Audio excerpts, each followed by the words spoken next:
Well, I believe this is going to be the introduction part of the video for today's episode. I'm camping up here at Red Feathers Lakes. I'm actually at Dowdy Campground up here in Red Feather Lakes, Colorado. It's about an hour west of Fort Collins. That's a beautiful, beautiful federal National Forest Service lands campground. You can reserve it at recreation.gov. I think this is the last weekend for, you can have reservations. I think Sunday at noon, they're switching over to first come, first serve only. So I'm out here doing a little kayaking, doing a little fishing. I've caught about 10 so far. I caught one on Thursday night, caught 9 yesterday, so I'm doing pretty good. Trying the almanac, says good fishing's about 10 to noon, so I'm got out here a little later. Sun's getting up. Not a cloud in the sky. I mean, it is just beautiful up here. So anyways, on to today's episode. Okay, we're doing a little bit of a wind delay video. We're on the inside of my camper. Figure I'd give you a tour of my setup. That probably should have been my introductory video to this channel, but anyways, here we go. It's a 21 Prime Time Tracer 24 DBS. Dual bunks with a slide is what that stands for. 24-foot box. It's about probably 27-foot total length. It's about 5,500 pounds dry. I tow it with a 2019 Ford F-150. It's got the 3.5 twin turbo Ecoboost engine in it. 6 cylinders.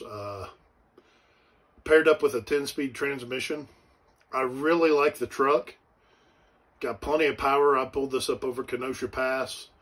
I think that's about 10,500 feet. Don't quote me on it if you're worried about it. You can Google Kenosha Pass. Get the specs. Never lacked for any power. When it's got a tow haul mode in it, when you hook your camper up, you can set your speed coming down the mountain by the brake. Say the speed is 45. You slow it down to about 45 with your brake, then it uses engine braking to help keep you at 45 miles per hour. Normally the posted speed's pretty good. You're not going to feel unsafe going down the mountain. Not going to feel like you're being pushed down the mountain.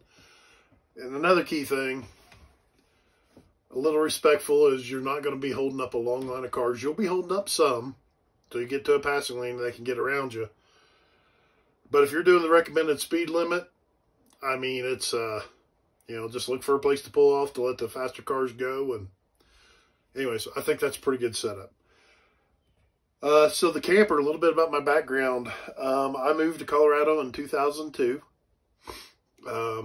Worked out here for a few years. Used to camp as a kid. Was working with a guy by the name of Jake Cisneros.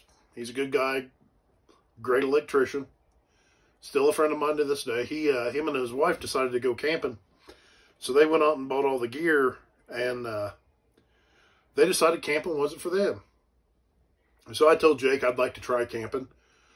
So he sold me all of his gear for, I can't remember if it was 100, 150. I can't remember the exact amount, but he sold me a Coleman Red Canyon 6-person tent. The big, thick, inflatable air mattress. Which, if we've all used them, we know how good those are. But, it was enough to get me started. Started camping in that Coleman Red River Canyon tent for a few years. Made some good memories with it. Ended up getting rid of that. Went to a, I want to say Montana Jack Outfitters tent to camp in. Needed something a little more stable than that Red Canyon. Took that on one camping trip, maybe. It started getting a long time to take out. So then I switched to a Kodiak Canvas Bowflex tent. Really love that tent. It was a 10 by 14. I camped in that thing for a long time. Really good tent. Really liked it. Ended up going from that. Tried a few other tents. Then I finally saved up the money to buy a pop-up. Bought a pop-up. Liked that thing, but I was putting an ATV in the back of my truck. Had a hitch extension on that, and it seemed like every time I took that pop-up out, I'd break 2 or 3 things on it every trip. The previous owner had taken real good care of it. It was a real nice pop-up. I knew if I kept it, I was going to destroy the thing and it would be worthless.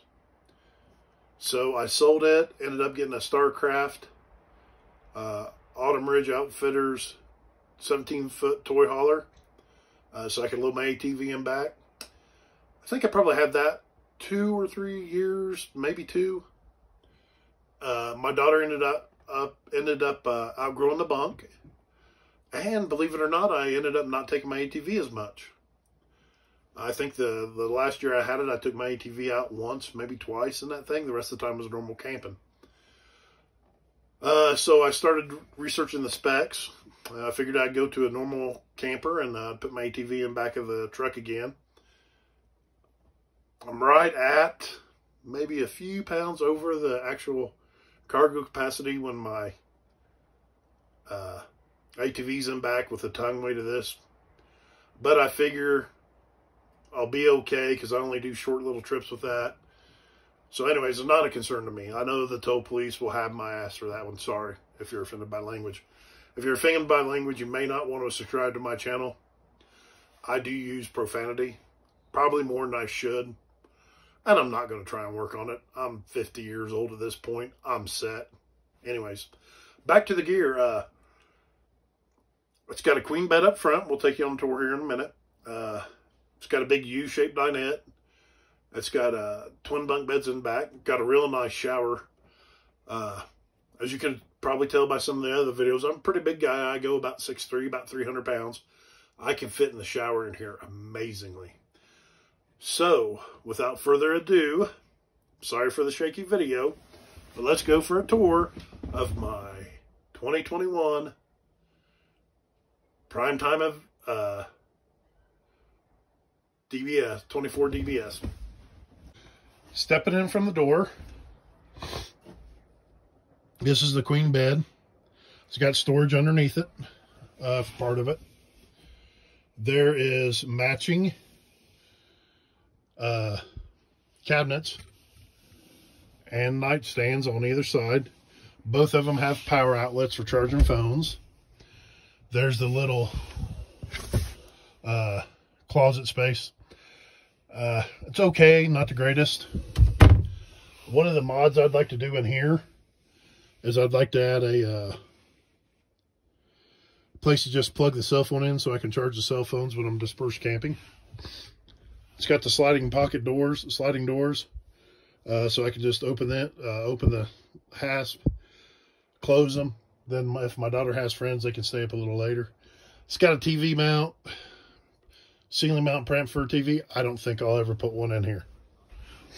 So coming out here to the front, let me spin around. It's got a pretty nice size TV, got a sound bar, little storage underneath. I kind of like it, but I'm also thinking of taking that out and putting a fireplace in there. I like the electric fireplaces they're putting in. It's fall, you know, middle of September here. So it's getting cold at night. Be nice to burn up the campground's electricity instead of my propane. Here on the driver's side of the coach, we have the big U-shaped dinette with a big window. That also folds down into sleeping quarters. Quite truthfully, it better be kids sleeping there because the mattresses are almost as thin as my hairline. I mean, you can kind of see how thick they are right there. They're not the thickest. I have put that down to lay on it to watch some TV. Not the most comfortable thing. Anyways, there you see my smoker. It's a little 110 smoker pellet grill. Pretty good so far. I like it. Did a lasagna up here one night that was amazing. So anyways, I have storage under the TV. I have storage right there as you walk in. I mounted my Level Mate Pro right there. So that way when I pull in to set up, I just barely got to open the door. I can turn my Level Mate Pro on and set up that way. We'll do a review over that. You can see I got the deep sink with the cutting boards drainer. Kind of like it. Kind of don't like it. You know, kind of be nice to have separate bays in the sink so you can wash and rinse. Got cabinets up there. Got a microwave. You know, got the 3-burner stove with the oven. Down there's part of the heater. The fuse box. Massive fridge for me. I know there's bigger, but this is a pretty awesome fridge for me. Back here you have a hatch for ventilation. Right here are the 2 bunk beds. They're a little bigger than about the size of a twin bed, maybe a touch bigger. It's good enough for my daughter and her friends. I climbed on there again. Like every other mattress, you can see how thin that one is. She's okay with it, so I'm not going to upgrade it. I did end up upgrading the mattress in my bedroom. I just went with a cheap Sam's Walmart memory foam. There's a little electric heater. I took that from the house, used it last night. Only heard the furnace kick on once. There's some storage there. That's the bathroom. You do have the cheap flush mount toilet. And I probably do need to get a different bathroom rug. That'll happen eventually. I just bought this camper this spring. The tub, the shower is amazing. You know, it's got the sunroof for the tall people. Huge. I can, shower head did suck, so I had to change that out. But I can take a shower in there just fine. It's got another medicine vanity cabinet right here. Got your sink. I know some people clean up their rig real good to shoot this video. I'm actually camping, so I'd rather be out fishing. But hey, such is life. So anyways, I kind of like this rig.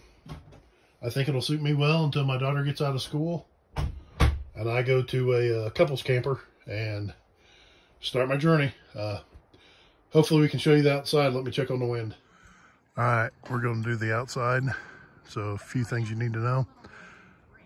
I am in a campground. There's going to be campground noises. If there's wind, you will hear wind. There's going to be shaky video. I am sorry. Here's my truck. 2019 F-150 3.5 Ecoboost. It's the extended cab. So I get the extra bed length, which is really handy. Got the removable racks on it, so I can haul my kayak around. There's my American flag on the front of the camper. There's a pedestal that fits underneath the power jack, and it just sits right in there. That's a solar powered light up on front of it, so it's illuminated at night. It's got the Grand Designs knockoff lighting up front. Also looks really cool at night. It's laminated sides. Got a huge pass-through storage, which I need to rework. It's got power stabilizer jacks. Put the stabilizer jacks down with a push of the button. Same with the power tongue jack. Thought about going with a different model, but the couple I sold my tour hauler to was really impressed by how easy it was, and I figured it would be easier to sell with push button setup. Got the French friction hinge door there. Our sticker collection is kind of lacking. We need to work on that, get some more trips. It's got the solid step entryway, 3-step, which is really handy. Really solid, secure, doesn't shake. It's got the under on the lighting. That's Cabela's director's chair. It's a little bit taller, easier to get out of. Love that chair, zero gravity chair. That's pretty good. There's the outside of the furnace and fridge. Here's a little tip for you. If you see this black exhaust port right there, that means you got a 120/propane refrigerator. If you don't see it, that means you got a 12-volt compressor fridge. Love to have a 12-volt compressor fridge, but they're kind of too expensive right now. Might see if I can't get one used out of a damaged camper. For the outdoor camp kitchen, underneath the bunk, you got the 2 windows for one for each bunk there. Got a little 110 dorm style fridge. Not too bad. Kind of handy when you're cooking. This camper came stock with a 2-burner outside propane stove. It's got a little faucet and a little chintzy oven. And if you really want to talk about quality, look at the good routing job they did on that when they cut that out. He didn't use a straight edger or nothing. I hope he didn't get a DUI on the way home, because he wouldn't have been able to pass the field sobriety test. You know, right now I have my Blackstone on here. It was sitting out during the windstorm, so it's got a little wind on it, little needles on it. That GCI table, I really love. It's adjustable. It's big enough for my Blackstone. It's big enough for my Wellward 1200 series, and it's big enough for my A-Smoke. So I can set up to the side and cook right there, and then it folds down to almost nothing. Again, power stabilizers. The button for the power stabilizers is getting kind of dark, but it's right back down in here. Put the bumper mounted hitch. It's probably not the best. Just use it for carrying my generator when I go disperse camping. The back of the water heater there. License plate. Backup camera I installed myself. Real easy. I also ended up putting 2 side marker cameras on. It's got a 30 amp electrical service. Now, one of the things I really love about this camper is it's Bluetooth equipped. I can turn the lights off and on through my phone. Really handy is I can put this slide out and the awning in and out with my phone. So if you're over here and you're too close to this pedestal, you can stand right here with your phone and you can run it out, and you can actually watch and see the slide go in and out, so you don't have to worry about hitting anything. You know, here's something I don't like about this camper. I'd like to have these windows tinted. As you can see in there right now. I don't like people walking by the campground just kind of eyeballing you. What are you doing in there? None of your business is what I'm doing. So there's the queen bed emergency room hatch. Here's your wet bay. The other side of the pass-through storage. The side mount camera. And yeah, if you have any questions, let me know.